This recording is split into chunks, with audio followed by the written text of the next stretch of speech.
Good evening, ladies and gentlemen. How are we getting on? Welcome to a brand new camp build for 76, and we're going a little bit old school with this one. So up until recently, it's been quite difficult to do a properly scrappy kind of build, so we're going with a bit of a scavenger camp theme today. And yeah, with some of the new additions, particularly in the Atomic Shop lately, it's much more viable than it used to be, so I'm quite happy with how this one's come out. So, let's have a look where we are on the map. See, we're reasonably central here, just up from Camp Venture. We're actually kind of close to the National Radio Astronomy Research Centre there. It's easy to come down from there to get here. Just on a cliff overlooking the edge of the mire and the cranberry bog. See where the White Springs is over there. Just south of Berkeley Springs as well, pretty much due south. So, on the cliff edge here, we've got this little dump truck kind of hut thing that's already got a couple of workbenches, and clearly somebody's already made the camp here. So we're going to convert this into a more built-up version of a similar principle to what's already here. So, first things first, get a few foundations in place. Back in the old Fallout 4 days, this wouldn't have been necessary. I could have just group selected walls straight into place, but I've got to work with the tools we have available. The first thing to do is make sure that first foundation is lined up with the outside edge of the post, so everything else will line up, and obviously follows the line of the building. However, as we can see, I want to build over the top, but the walls and therefore stairs are a little bit too high, so we're going to have to kind of work around that a bit. So, got the main foundations in where we want them. We're just going to put this extra one on and drop it down a bit, and then snap the others to that, so that we can get the floor a little bit lower. Had initially wanted this to line up with the existing floor inside, but it doesn't really work. You're going to have to step off it anyway, so it's better just have it that little bit lower. And we'll get some stairs in. So I played around with this for ages, trying to find something that would work and was the right height and stuff. And the concrete stairs are actually a little bit closer, but unfortunately you then can't snap anything to them apart from foundations. So you have a problem getting in and out of the original structure then. So I've gone with this frame style set, which works quite well. It's a tiny little bit too high. You see, we've got a little bit of a gap there, but by the time we're done dressing this up, it won't be too noticeable. It should look pretty good. Put some floors on there. Basic layout in mind now. I'm going to follow that corner around. I'm actually going to mix and match up some of the floor textures as well and make it appear a bit more scrappy later on. So for now, these concrete ones will do just to get us going. So with it clipping through the ground, it's a little temperamental as to where exactly it's willing to snap, but I'm going to pull this corner one out, try and keep things reasonably narrow. Keeps it more of a scrappy lean-to feeling to the thing. Very interesting colours in this location. A mixture of the colours from the Mire and the Savage Divide makes quite an interesting atmosphere here. We'll get a few walls on. I'm actually going to go back in and pull a couple of these out and swap them out to mix and match the textures, break it up a little bit, make it look a little more scrappy in just a moment. One useful point to note, this place gets basically it's random encounter points, so you'll find enemies spawning here every time you load in, as far as I can tell. You can see you've got a few remains on the floor there. There's also a turret inside the existing structure, and that respawns every time you load in as well, so it's something to be aware of. Particularly when you load in for the first time, find the turrets don't target properly. I don't imagine it's such a problem if you're fast travelling here, but when you first load in, it's something to be aware of. You're going to have to run very, very quickly over and bash anything that wants to have a go at your camp. But here, I wanted to mix up the structure a bit more. Again, use some slightly different combinations of pieces. Unfortunately, on the staircase, I can't use two half-height walls. I've got to use a single piece, so we'll go with that there and mix it up elsewhere. Here on the corner. A couple of wooden bottom halves, a couple of warehouse top halves. Just shifts the position of the window a bit, makes things a bit more interesting. A couple of walls on the back edge. Just close this edge up, right by the cliff edge here, so nice view, but a little bit of a drop. And there we go. Now this corner I had a few issues with getting roofs on, things like that. So we will be coming back to this to finish it off in a little while. You can see we can get roofs on either side of the truck, and the sort of structure built on the back of it, but they're not willing to clip through it, so it's a little bit inconvenient, but we'll come up with a workaround that works just fine anyway in a bit. Okay, see, I was hoping that that slanted roof would just tuck over it and sit just over the top, but didn't want to play ball there, so for the corner we'll put a couple extra floors in, which actually these work quite well because it brings the height of the ceiling down a little bit. or it feels like it's a little lower, which is kind of in keeping with the vibe of the rest of the build. A little more closed in and scrappy. So, quite a few gaps around the outside that we can't plug up very well, which is fine for the scrappy look of the place, but we do need to plug them up a bit. And these gas station signs are particularly handy for that. I've used them a couple of times before. But they'll sit in smaller gaps than walls often will. They'll clip through a little bit where you need them to. They've got much closer collision than often the walls have. Plus you don't need the foundations to snap them in either. So, tucks in quite nicely up against the edge there. Some hay bales from the atomic shop here that are pretty much brand new, I think. And they sink into the ground a little bit, which is kind of helpful. The concreted tyres. Not completely sold on these tyres being concreted together, but it's what we've got. It does kind of work. Still got a few gaps there, but looks more like somebody's just piled stuff up to plug the gap with, which is the vibe we're going for. The same thing around the back edge here again. Unfortunately, I can't get any walls in here. Did try with one of the big concrete walls, but it's a little too much. Doesn't look quite scrappy enough. It just doesn't fit with the rest of the style. So once more, the gas sign will serve. There we go. Being able to adjust the height on those is very, very handy as well. A couple of chained up tyres. A little bit raidery, but works with scrappy as well. Close off the gap. And we're going to drop a couple of white picket fences in here in a moment. Did try those tyres, but as you see, they're a bit floaty, so the uneven ground, the fences work a little bit better. There's one in there. We need to adjust it a little bit.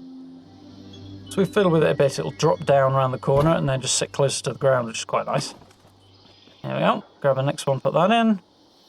Close up this edge a little bit. Yeah, and this one's a bit finicky as well, but a little bit of adjustment will get there. Yeah, man. There we go. Complete with the scrappy look. And because we can, I'm going to drop another one on the top of the hay bale there. Just plug that top gap a little bit more. Another one on here. And the scrappiness is beginning to come together. So for the front entrance here, it's way too blocky for my taste, and certainly for this style of build. And a little too standard as well. So I did, as you see, initially stick the roof on as you would normally. Oddly enough, that particular piece wants to snap backwards, but okay. But yeah, with the door on it there and the roof as is, it's a little too permanent looking. Not enough of a lean-to kind of scrappy structure feeling to it. So I'm going to pull these walls out, make a few little changes. A couple of half walls in. Again, we're going to mix up the textures, use some different materials. To pick the right piece, put that round, there we go. Get this roof and the angled walls off again at the top. I'm going to leave the back half on, because that still works, but taking the front edge off gives it a bit more of an unfinished look, which works quite well. Stick a brick wall in there for a slightly different texture. And there we go, a much more raggedy looking entranceway.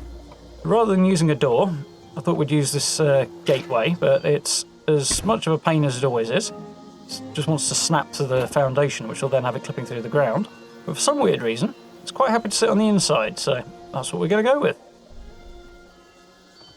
So, as I said, we're going to come back and have a look at this little bit of roof here. Now, I still can't get the roofs on, but a couple of changes will come up with something a little bit different. So rather than just having plain wooden walls there, I thought we'll mix things up again. Put some of these concreted tyres again in here. Unfortunately, it doesn't want to sit quite where I want it. So we'll pull this foundation out. There we go, just a little too far out. It won't settle down on the edge of the cliff there. We'll pull the foundation out. You can see where the ground drops down just before it gets to the cliff edge there. It'll sit quite snugly up against that. Hop around and adjust it from the outside. And there we go. Very conveniently, we could drop another one right on the top of it. Double the height, which would look a bit off in most places, but because the floor height's raised here, it doesn't matter too much. Looks okay. And we're going to put a half-size floor piece in instead of a roof, which makes it a bit of an issue for clearance and headroom, but if you sort of stay over towards the truck side of things, it works fine. The last couple of bits and pieces, we're sort of getting towards the decoration phase now. I'll just put basically this canopy on the top. I would have liked something a bit more raggedy, but got to use what we've got. For some reason, I can't place it properly over the stairs. Those middle posts have to be off the staircase, but who knows why. Game's fussy like that sometimes. And just here, I use a technique to mix things up a little bit that I've used before, though not in a while. I'll snap a couple of foundations on the outside here, put some reverse stone walls in, and reverse brick walls. So you need the extra foundations on the outside because we're actually snapping the wall pieces to those rather than the ones on the inside.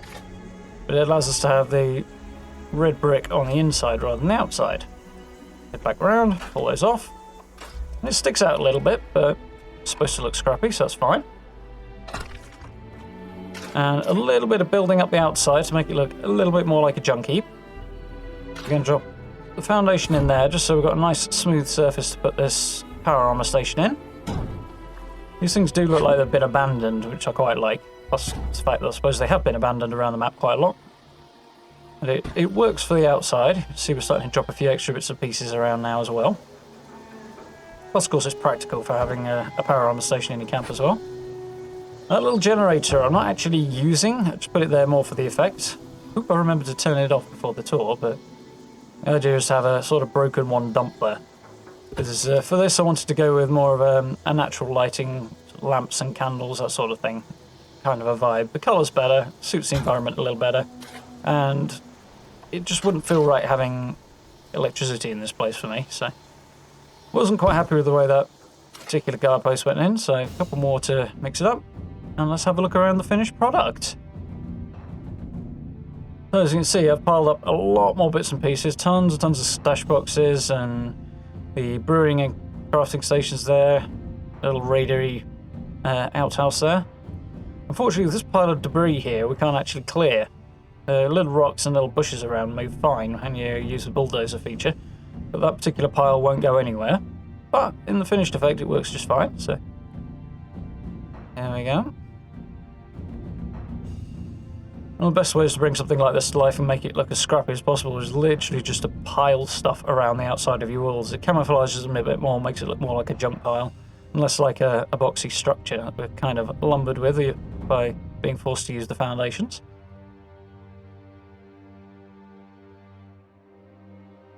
I would have liked to have those wooden planks, the striped wooden planks, be a little bit darker, but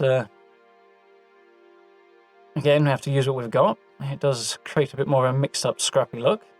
Just on the outside edge around the corner there, I put an extra turret in because most of the enemies that spawn here have a habit of doing so on that side of the building, so worth having a few extra defences in. Take a little look around the inside. A bit of raggedy furniture, don't mind the dead ghoul. Stash boxes, I think, are some of the best items we've got for just adding bits of random decor to a place. One of the good things about building a location like this, apart from the turret that seems to be just sitting on the floor for some reason, it is actually broken, is that the existing junk decoration that Bethesda have put in will respawn here, so you can harvest it for junk and it puts a bit more life and character to the place. A few workstations tucked into our corner here, back around the corner, up to the back of the truck. We've thrown a few posters up to break up the surfaces a little bit. Put a sleeping bag in there because I don't know if the mattress will actually give you diseases if you sleep on it, but I think having your own sleeping bag should solve that problem. A few extra bits and pieces there to plug gaps. Mind your head on the way out. One drawback to having the foundation sunk so low is that obviously things clip through a little bit, but we can live with it. Little seating point to watch the main approach there. Not quite sure what that lamp's doing there. They have had a bit of a habit of jumping around when I was trying to put them in place, so I think I missed that one. Put a little tent on the top as well, mostly for why not reasons. I was going to put furniture and stuff inside it, but it was being wildly uncooperative, so in the end I didn't bother. But if you've got more patience than I had, you can put a bit of furniture in there. Fitting anything close to the walls is a bit of a nightmare, but if you want something in the middle, it should be fine. Yeah, decent view out from the top of the truck here. It's a bit hard to place things on the top of here sometimes. My staircase wasn't quite as effective as I hoped it might be with the footlockers there, but it does create the appropriate effect.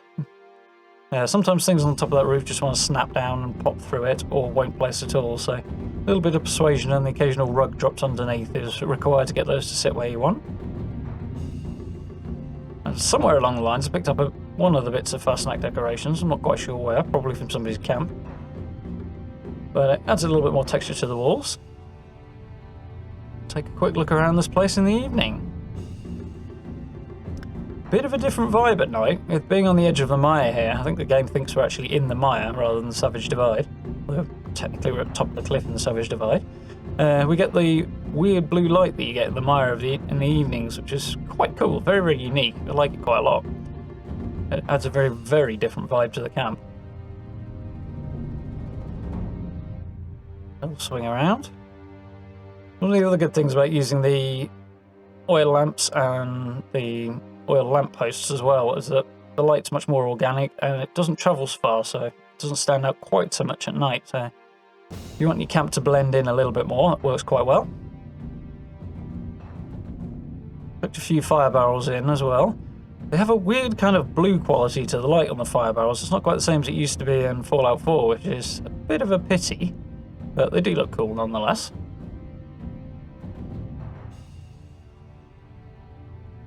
Nosy around the inside.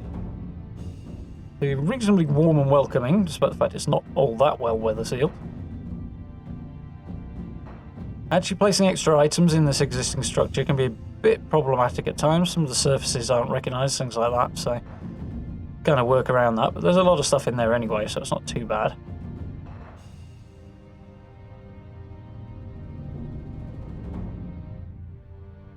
And a couple of extra chairs and bits and pieces in inside the truck as well, to make it look a little bit more lived in. And the head. We'll take a quick look around the top. I didn't want to overdo it with posters, although in some ways cramming a load more onto the walls might have given it a bit more of a scrappy vibe in hindsight. I think I could possibly have done. Of course, they all sit perfectly vertically rather than at any kind of angles, which is a bit unfortunate, but I suppose you can change the heights up a bit. Did put a little rug there to help transition the gap a bit, but it's not really necessary, strictly speaking. The tyres might have made, rather, for better staircases, really, for this. So, I do hope you enjoyed that, ladies and gents. Thank you very much for watching. If you did enjoy the video, please do consider dropping me a like or a sub. It's always very, very much appreciated.